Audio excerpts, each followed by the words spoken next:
Hello everyone. आज हम लोग डिस्कशन करेंगे सीपीसी का ऑर्डर नंबर 5 जो डील करता है इशू ऑफ समन्स। समन का कैसे निकाला जाना, ये आपको ऑर्डर नंबर 5 की रूल नंबर 1 to 30 तक डिस्कशन किया गया है, लेकिन आज हम लोग 1 to 8 डिस्कशन करेंगे।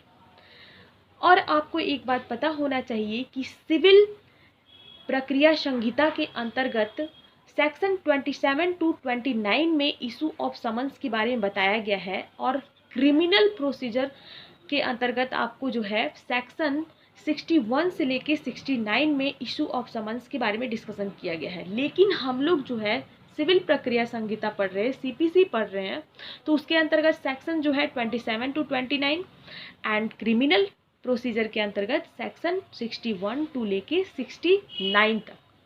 ओके, तो हम लोग जो है 61 से लेकर 69 तक, तो हम लोग सिविल प्रक्रिया संहिता के बारे में डिस्कशन करेंगे। तो आज हम लोग रूल नंबर 1 to 8 डिस्कशन करेंगे। रूल नंबर 1 क्या है? सबसे पहले हम लोग चलते हैं बेयर एक्ट। आप लोग निकाल लीजिए, क्योंकि बेयर एक्ट से आपको समझने में आसानी होगी, लेकिन मैंने भी अच्छी तरीके से डायग्राम बनाया है ताकि डायग्राम के माध्यम से भी आपको समझ में आए। सबसे पहले किसी भी व्यक्ति का ध्यान दीजिएगा, रूल नंबर 1 क्या कहता है issue of summons order number 5 के। सबसे पहले किसी व्यक्ति के राइट्स का, सिविल राइट्स का वायलेशन होता है, तो वो क्या करता है कि कोर्ट में प्लांट देता है, वाद पत्र देता है, और वो व्यक्ति क्या कहलाता है? प्लांटिव कहलाता है। इस व्यक्ति ने क्या किया? कोर्ट में प्लांट दिया, प्लांट दाखिल किया। अब प्लांट जब कोर्ट को मिल गया, कोर्ट ने देखा कि हाँ भाई, इस प्लांटिव के सही में राइट्स का वायलेशन हुआ है, और वो क्या करता है, कोर्ट जो है अब क्या करेगा? अब यहाँ पर आपका ऑर्डर नंबर 5 स्टार्ट हो जाता है। अब कोर्ट जो है इशू ऑफ समन्स जारी करेगा। इशू ऑफ समन्स किसके पर जारी करेगा?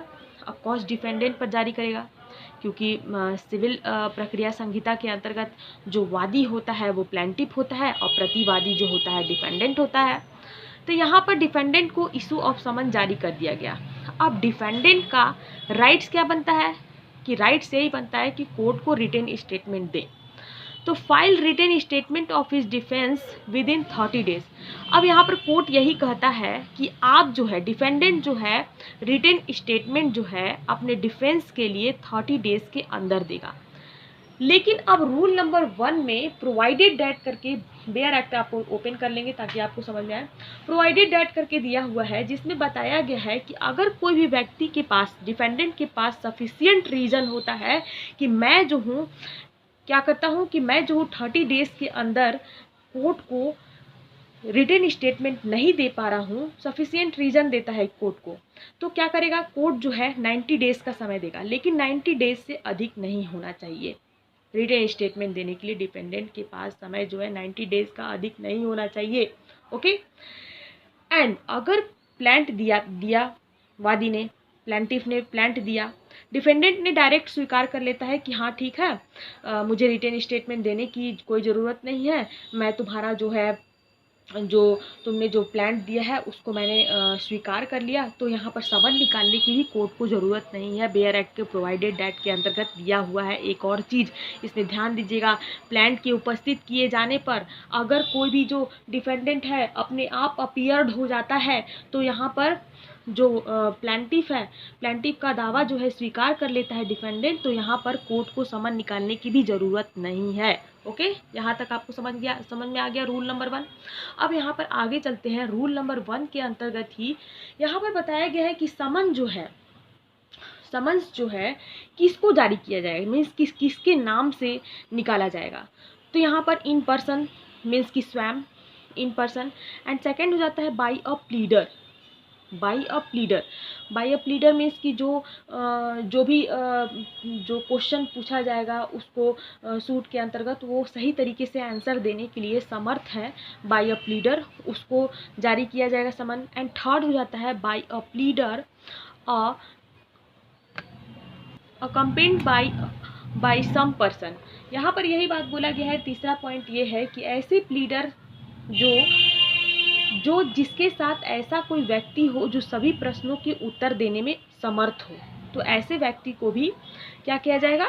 समन जारी किया जाएगा। अब यहाँ पर एक और पॉइंट आ जाता है कि एवरी सच समन के साथ क्या है कि कोर्ट के जो जज है उनका उनका या फिर उन सॉरी जो समन जारी किया गया, जैसे कि ये समन जारी किया है, यहाँ पर न्यायाधीश का या फिर ऐसे अधिकारी जो कि नियुक्त किए गए हैं वो क्या होना चाहिए, वहाँ पर सिग्नेचर होना चाहिए एंड साथ साथ में जो कोर्ट है, जिस कोर्ट से समन जारी किया जाएगा उसकी जो है मुहर लगी होनी चाहिए। न्यायाधीश मीन्स जज की सिग्नेचर होना चाहिए एंड उस कोर्ट का मुहर लगा होना चाहिए। ओके, रूल नंबर 1 में, ऑर्डर नंबर 5 के रूल नंबर 1 में इतना डिस्कशन किया गया। आई थिंक आप लोग समझ गए होंगे। अब रूल नंबर 2 चलते हैं। रूल नंबर 2 क्या कहता है? रूल नंबर 2 कहता है copy of plaint annex to summon. Annex to summons, यहाँ पर यही चीज़ बोला गया है कि जैसे कि कोई भी समन दिया जाता है, समन दिया गया तो अब जैसे हम मानते हैं कि 3-4 डिफेंडेंट है, 3-4 डिफेंडेंट है, तो अब 3-4 डिफेंडेंट है तो समन के साथ आप जो है एक एक जो प्लांट है उसकी कॉपी भी दोगे। क्यों दोगे? क्योंकि उसको पता चलना चाहिए ना भाई कि डिफेंडेंट को पता चलना चाहिए ना कि क्या रीज़न से मुझे जो है समन इशू किया गया है, तो प्लांट की एक एक कॉपी भी दी जानी चाहिए हर डिफेंडेंट को। ओके, यहाँ आपने समझ लिया रूल नंबर 2। और अब चलते हैं रूल नंबर 3 में। रूल नंबर 3 ये कहता है कि कोर्ट में ऑर्डर डिफेंडेंट और प्लांटिव टू अपीयर इन पर्सन। यहाँ पर यही बोलता है कोर्ट कि कोर्ट के द्वारा डिफेंडेंट एंड प्लांटिव को अपीयर होने के लिए क्या करेगा, आदेश दे सकता है, ऑर्डर देगा। ओके, ऑर्डर दे सकता है एंड जो है डिफेंडेंट एंड प्लांटिव दोनों को ही कोर्ट के ऑर्डर को मानना पड़ेगा। ओके, कोर्ट के ऑर्डर को मानना पड़ेगा, अपीयर होना पड़ेगा। ये आपका रूल नंबर 3 में बताया गया है। एंड रूल नंबर 4 में क्या बताया गया है? No party to be ordered to appear in person unless resident in within certain limit. यहाँ पर यही चीज़ बोला गया है कि जैसे कि आपने जो है समन्स इशू कर दिए, ओके, समन इशू किया, अब किसी भी पक्षकार को अपीयर होने के लिए तब तक आदेश नहीं दिया जाएगा जब तक किन्हीं निश्चित सीमाओं के भीतर जो है निवासी ना हो। अब क्या निश्चित सीमा क्या होना चाहिए, एक सर्टेन लिमिट क्या होना चाहिए? जैसे एक कोर्ट है, यहाँ ध्यान दीजिएगा, ये कोर्ट है। अब कोर्ट है तो पहला पॉइंट आ जाता है ए जो है with in the local limits of the courts ordinary original jurisdiction.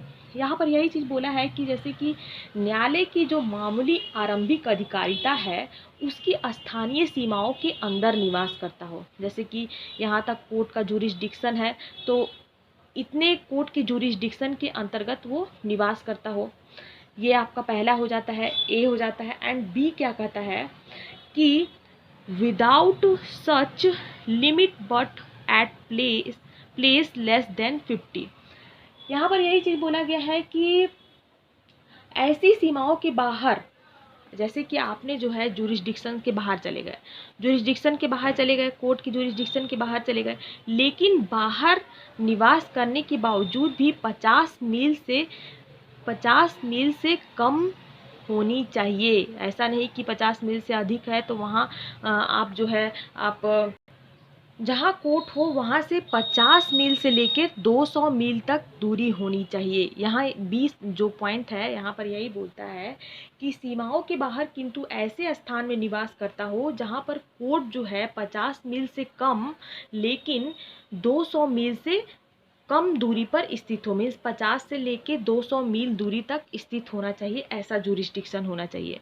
And rule 5 में क्या बताया गया है? ऑर्डर नंबर 5 के रूल 5 में summons to be either to settle issue और फॉर फाइनल डिस्पोजल। यहाँ पर यही बताया गया कि कोई भी समन जो है, समन या फिर कोई भी जो इशू है उसके निवारण के लिए, अंतिम निपटारे के लिए ही क्या किया जाएगा? अंतिम निपटारे के लिए ही समन निकाला जाएगा। यही चीज़ आपका रूल 5 में बोलता है। रूल 6 में क्या बोलता है? Fixing day for appearance of dependent. यहाँ ध्यान दीजिएगा, कोर्ट जो है, जैसे कि कोर्ट जो है, जो हमारा यहाँ पे आपको प्रतिवादी दिख रहा होगा, डिफेंडेंट दिख रहा होगा, अब डिफेंडेंट को ऐसा नहीं कि किसी भी टाइम कोर्ट जो है समन इशू कर दिया कि हाँ तुमको 21 जो डेट है उसी को आना है। हो सकता है कि इस दिन डिफेंडेंट का कुछ बहुत ही मोस्ट इम्पोर्टेंट वर्क हो, तो कोर्ट जो है डिफेंडेंट के जो जो टाइम है उसको देखेगा कि हाँ भाई इस दिन खाली है, या फिर कोई ऐसा व्यापार तो नहीं करता है कि वो 21 जो टाइम है 21 का जो डेट है उस डेट को नहीं आ सकता है। तो डिपेंडेंट के सारे डेटेस को देखेगा कि व्यापार और उसके जो कारोबार है वो प्रभावित ना हो। तो यहाँ पर the defendant sufficient time to enable him to appear and answer on such days. Court जो है सारी चीज़ों को देखते हुए डिफेंडेंट को उसी दिन रिटेन स्टेट में उसी दिन आने के लिए कोर्ट में कहेगा, अपीयर होने के लिए कहेगा जिस दिन डिफेंडेंट को समय हो। ओके, तो ये आपका जो है रूल नंबर 6 के अंतर्गत बताया गया है। रूल नंबर 7 में क्या बताया गया है? ऑर्डर नंबर 5 के रूल नंबर 7 में summons to order defendant to produce document relied on by him. यहाँ पर आपको बता दूँ कि rule number 1A of order number 8 के रूल नंबर 1A के अंतर्गत भी इसे बताया गया है। इसमें कहा गया है कि कोई भी जो समन है वो डिफेंडेंट को यह आदेश देगा कि वो ऐसे दस्तावेजों को, ऐसे डॉक्यूमेंट को पेश करे कि जो उस पर निर्भर करता हो, मीन्स कि अपने डिफेंस के लिए पेश कर सकता है, ऐसा बताया गया है रूल नंबर 7 में। रूल नंबर 8 में क्या बताया गया है?